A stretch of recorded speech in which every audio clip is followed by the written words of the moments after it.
Dieng qui nous retrace ainsi l'histoire de ce poste de chef du gouvernement au Sénégal depuis 1970 occupé alors par Abdou Diouf. Monsieur Ndiaye si plateau bi asalaamaaleykum. waaleykum salaam Khalifa. alors Ndiaye Mamadou ginnaaw xibaar bi mu dalee comme ni ko Mamadou waxee léegi est-ce que lu bette la wala lu bettewul la. waaw ñi jege yëf yi te di ko saytu bu baax a baax. ñooñu mënul nekk mbetteel ci ñoom parce que keroog bi ñu supprimer poste bi dañ ne xëy na mbagu président dina gën a diis. ndax ku supprimer poste bi nga xam ne bii moo doon sa collaborateur bu la gën a jege. amaana président ndagam moom mooy la clé de voûte des institutions. xam na li tax ci jëmmi jamono lu tax mu dindi poste bi. wante ñi nga xam ne ñooy observer fonctionnement institution sénégalaise yi. ñoom it am na jàngat bu ñu def ci loolu. ndax boo supprimer poste boobu lu bëri da nga koy rattaché à la présidence.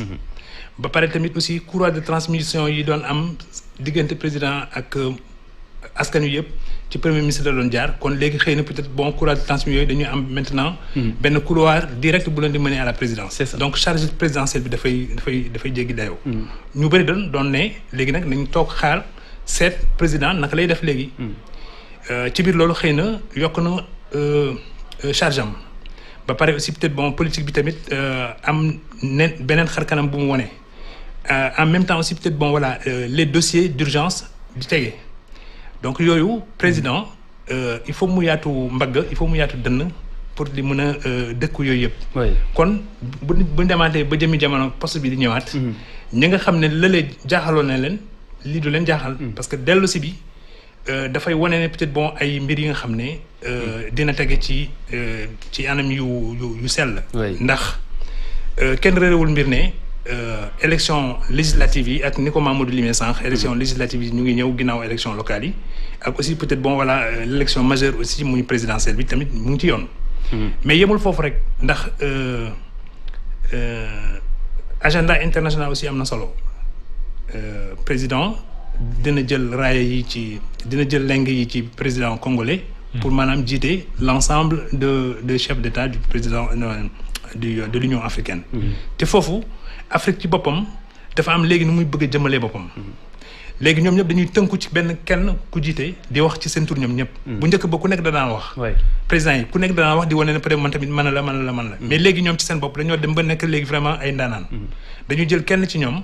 jiital ko léegi nag mu am maintenant disons une diplomatie disons de souterraine. buy permettre président yi ñuy am ay yëgoo. di waxtaan di diisoo ci yenn yi.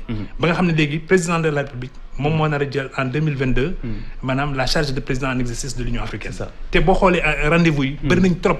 te loolu président bu mu naree di occuper wu de l'Afrique. di occuper wu du monde di répondre à un agenda international surbooké. ba pare aussi peut-être bon tege les conflits. la situation justement de la crise pétrolière plus maintenant peut-être yeneen yu xeetoo noonu. président du am temps pour toppatoo sur le plan national. mais ça signifie que président buy dem ci loolu dafay waajal boppam ci wàññi tànkam. wala doxalinam ci réew mi.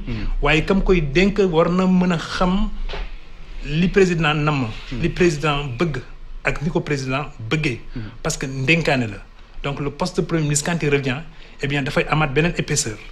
comme le poste fut créé en 1970. ba nga xam ne ñi ñu tuddoon ñëpp ne xëy na ñooñu ñooy nekk premier ministre amul kenn ci ñoom ku nekk premier ministre. ba Senghor di tabb Abdou Diouf kenn yaakaaroon woon ne moom la. si ñaar fukki at ak ñaata. boobu est-ce que fanweeri atam mat na. Il avait 35 ans. Oui. Il avait 35 ans. Oui, mais il y avait des gens du régime, il y avait par exemple des poids lourds politiques. À l'époque, peut-être bon, un homme politique d'ailleurs région Lem.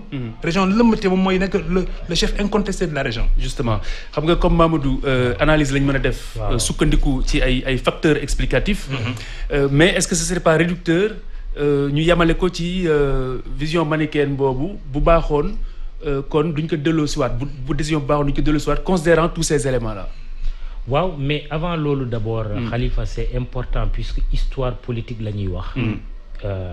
poste premier ministre c'est vrai. tur bi premier ministre. 70 la. oui waaye li ko jiitu mooy président du conseil. parfaitement. Mamadou Dia nekkoon président du conseil équivalent du poste de premier ministre. Mais pouvoir yi Mamadou Dia amoon sax puisque c'était un régime parlementaire. du benn dafa amoon doole. yu bëri am na ñoo xam ne sax nañu ne Senghor daanaka il inaugurait les chrysanthèmes comme on dit. Parce que la vérité la réalité du pouvoir moom Mamadou Dia moo ko yore woon. bi crise 62 amee. président Senghor supprimait le poste de président du conseil équivalent donc du poste de premier ministre. ñu dawal ba 70. président Senghor indiwaat ko. nommé Abdou Diouf comme ni ko Mamadou Ndiaye waxee. mais Abdou Diouf ci boppam supprimé na woon na poste bi Alassane fàttali na ko. 83 sànq. te ci bi mu nommé xaritam Habib Thiam. yàlla na ko yàlla yërëm. amiin bi mu faloo moom Abdou Diouf dañu dawal ba ay peut-être at. wala ñaari at bu bëree ba bëri. mu Habib Thiam dem présidence assemblée nationale. Abdou Diouf nommé Moustapha Niasse premier ministre.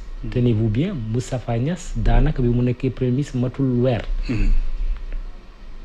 moom ci boppam Moustapha Niasse dem défendre le projet de suppression du poste de premier ministre. am aussi contexte boo xamante ni moo ko justifié woon à l'époque. ba 91 poste premier ministre ñëwaat Abdou Diouf kan la nommé waat xaritam.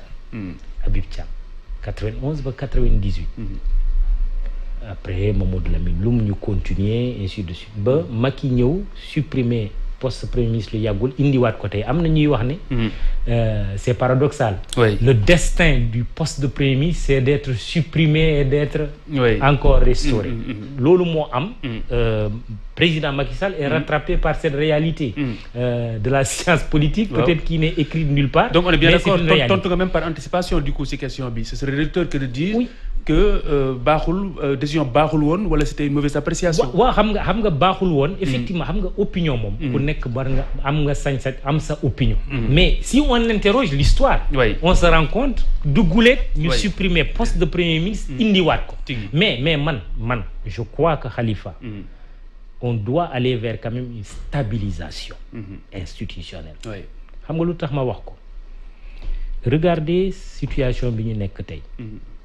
bi président Macky Sall supprimer poste de premier ministre mais yemul foofu. dafa ne relie le projet de suppression du poste de premier ministre tu verras. on est en présence d'un régime présidentiel entier pur et dur.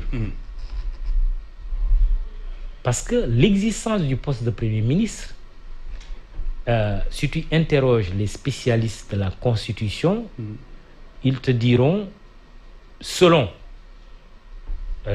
les appréciations, on est en présence d'un régime semi-présidentiel. ñenn ñi comme Serigne Diop, quand le président Abdoulaye Wade dit soumettre le projet de constitution de janvier 2001 à référendum, Serigne Diop booy fàttali ko débat boobu président Wade organisé woon palais présidentiel sax la woon benn guddi. Serigne Diop dafa ne on est en présence d'un régime parlementaire rationalisé. Pourquoi? Parce que c'était un régime hybride. Tantôt tu as des attributs du présidentialisme, tantôt tu as des attributs du parlementarisme par le biais de l'existence d'un poste de premier ministre responsable devant l'Assemblée nationale, c'est-à-dire assemblée am sañ-sañ voter motion de censure daaneel gouvernement bi, mais en même temps président de la République am une arme à sa disposition, c'est l'arme de la dissolution. Or bi président Macky Sall supprimé bi poste premier ministre bi il a fait disparaître la motion de censure. Donc l'Assemblée ne peut pas faire tomber le gouvernement. Non, pas de fait, de jurer aussi. De jurer. La motion de censure, jusqu'au moment où nous parlons, n'existe plus. Mais en même temps, le président de la République mënul dissoudre l'Assemblée nationale. Or, attention, am na ay situations yu ñuy toll. Des situations de crise yu tar kenn ñaanu ko yàlla, mais c'est des choses qui arrivent dans la marche d'un pays et dans n'importe quel pays du monde. barki démb Khalifa lan moo sauvé États-Unis ci Donald Trump bi mu waxee dem leen attaquer le Capitole, xam nga lan moo leen sauvé? Institution forte. Tout à fait. institution yu taxaw yoo xamante ni crise bu ñëw war nañ ko mën gérer très bien tëkk ko donc loolu pour man quand même c'est vrai on supprime le poste de premier ministre on le ramène du gulet mais pour man war nañu yaatal waxtaan bi au niveau de la classe politique mais au niveau de la société de manière générale parce que bu ñu seetloo au Sénégal jusqu'à preuve du contraire poste premier